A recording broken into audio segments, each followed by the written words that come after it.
শহরের বুকে আজ এক রাজকীয় উৎসব। চৌধুরী ভিলা আজ আলোকসজ্জায় সেজেছে যেন স্বর্গের এক টুকরো অংশ। চারদিকে বামি আতরের সুবাস, গেটের সামনে সারিবদ্ধ দামি সব গাড়ি। আজ চৌধুরী সাহেবের একমাত্র আদরে মেয়ে রিমার বিয়ে। কিন্তু নিয়তি বোধহয় পর্দার আড়ালে বসে অন্য কোনো এক নিষ্ঠুর চিত্রনাট্য লিখছিল। বিয়ের ঠিক ২ ঘণ্টা আগে খবর এলো যে বিত্তশালী পরিবারের ছেলের সাথে রিমার বিয়ে হওয়ার কথা ছিল, সেই ফাহাদ অন্য এক মেয়ের হাত ধরে শহর ছেড়ে পালিয়েছে। মুহূর্তের মধ্যে আনন্দমুখর বাড়িটি শ্মশানের মতো নিস্তব্ধ হয়ে গেল। চৌধুরী সাহেবের সারা জীবনের মানসম্মান আজ ধুলোয় মিশে যাওয়ার উপক্রম। ঠিক সেই সংকটময় মুহূর্তে চৌধুরী সাহেব এক অদ্ভুত এবং কঠিন সিদ্ধান্ত নিলেন। তিনি তাদের বাড়িতে ইলেকট্রিক কাজ করতে আসা এতিম ছেলে আকাশকে ডেকে পাঠালেন। আকাশের পরনে তখন ছিল কাজ করার সাধারণ ধুলোবালিমাখা পোশাক। চৌধুরী সাহেব আকাশের হাত দুটো জড়িয়ে ধরে হাউমাউ করে কেঁদে উঠলেন। তিনি বললেন, আকাশ, তুমি যদি আজ আমার মেয়ের মাথায় সিঁদুর না দাও, তবে আমি আর সমাজে মুখ দেখাতে পারব না। আমার বংশের ইজ্জত আজ তোমার হাতে, বাবা। আকাশ হতভম্ব হয়ে দাঁড়িয়ে রইল। সে একজন অতি সাধারণ মানুষ, যার নুন আনতে পান্তা ফোড়ায়। সে কিভাবে এই রাজপ্রাসাদের রাজকন্যার স্বামী হবে? কিন্তু পরিস্থিতির চাপে আর চৌধুরী সাহেবের আকুল কান্নায় আকাশ অমত করতে পারল না।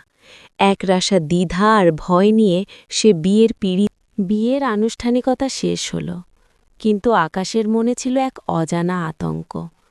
সে যখন ধীরে ধীরে বাসরঘরে প্রবেশ করল, দেখল রিমা জানালার পাশে দাঁড়িয়ে বাইরে তাকিয়ে আছে।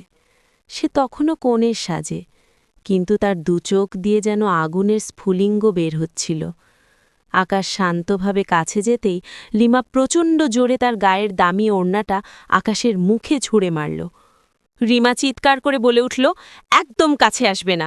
তোমার সাহস কত বড় যে তুমি আমার বিছানায় পা রাখার ধৃষ্টতা দেখাও? তুমি জানো তুমি কে? তুমি হলে আমাদের বাড়ির এক নগণ্য কর্মচারী, যাকে আমরা দয়া করে কাজ দিয়েছিলাম, আর আজ ভাগ্যের ফেরে তুমি আমার স্বামী সেজে বসে আছো। আকাশ মাথা নিচু করে কম্পিত স্বরে বলল, রিমা, বিশ্বাস করো, আমি এটা চাইনি। তোমার বাবার অনুরোধে আমি। আকাশের কথা শেষ হওয়ার আগেই রিমা তাকে থামিয়ে দিয়ে হিঁশিয়ে বলল, চুপ করো, একদম চুপ। তোমার মতো নিচুতলার মানুষের মুখে বাবার নাম মানায় না। তুমি ভেবেছ চৌধুরী বাড়ির জামাই হয়ে তুমি সারা জীবন আরামাইশ করবে। আমি থাকতে সেটা কখনো হতে দেব না। কাল সকাল থেকে আমি তোমাকে বুঝিয়ে দেব এই বাড়িতে তোমার আসল মর্যাদা কি। মনে রেখো আকাশ, তুমি এই বাড়ির জামাই নও, তুমি হলে আমাদের কেনা একটা গোলাম মাত্র। আজ রাতটা ওই মেঝের এক কোনায় কুকুরের মতো পড়ে থাকো, ওটাই তোমার যোগ্য জায়গা। সকালের সূর্য উঠলেও আকাশের জীবনে তা কোনো আলো নিয়ে এলো না। সে সারা রাত কনকনে ঠান্ডায় মেঝেতে ঘুমিয়ে ভোরবেলা যখন ড্রয়িং রুমে এলো, দেখল সবাই নাস্তার টেবিলে বসে হাসাহাসি করছে। তাকে দেখা মাত্রই রিমার মা, অর্থাৎ তার শাশুড়ি, মেজাজ হারিয়ে কাজের লোককে ধমক দিয়ে উঠলেন।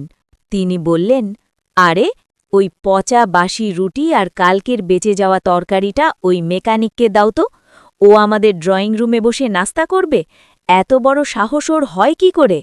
খবরদার, ওকে যেন কোনো দামি প্লেটে খাবার দেওয়া না হয়। ওর জন্যে ওই ভাঙ্গা টিনের থারাটাই যথেষ্ট। চৌধুরী সাহেব, যিনি কাল রাতে আকাশের পা ধরেছিলেন, তিনিও আজ নিজের আভিজাত্যের মুখোশ পরে নিলেন। তিনি গম্ভীর গলায় আকাশকে বললেন, শোনো আকাশ, লোকে জানবে তুমি এই বাড়ির জামাই, কিন্তু ঘরের ভেতরে তোমার পরিচয় হবে একজন অতি সাধারণ কর্মচারী। আজ থেকে বাগানের ঘাস কাটা, গাড়ির যত্ন নেওয়া আর বাড়ির সব নষ্ট জিনিস ঠিক করার দায়িত্ব তোমার। যেহেতু এখানে খাবে আর থাকবে, তাই বিনে পয়সায় আমি কাউকে বসিয়ে খাওয়াবো না। যাও, এক্ষুনি কাজে লেগে পড়ো। আকাশের বুকটা যেন ফেটে যাচ্ছিল। যে মানুষগুলো কাল রাতে তাকে দেবদূত বানিয়েছিল, আজ তারাই তাকে পশুর চেয়েও অধম মনে করছে। কিন্তু সে নীরবে সব সহ্য করে নিল।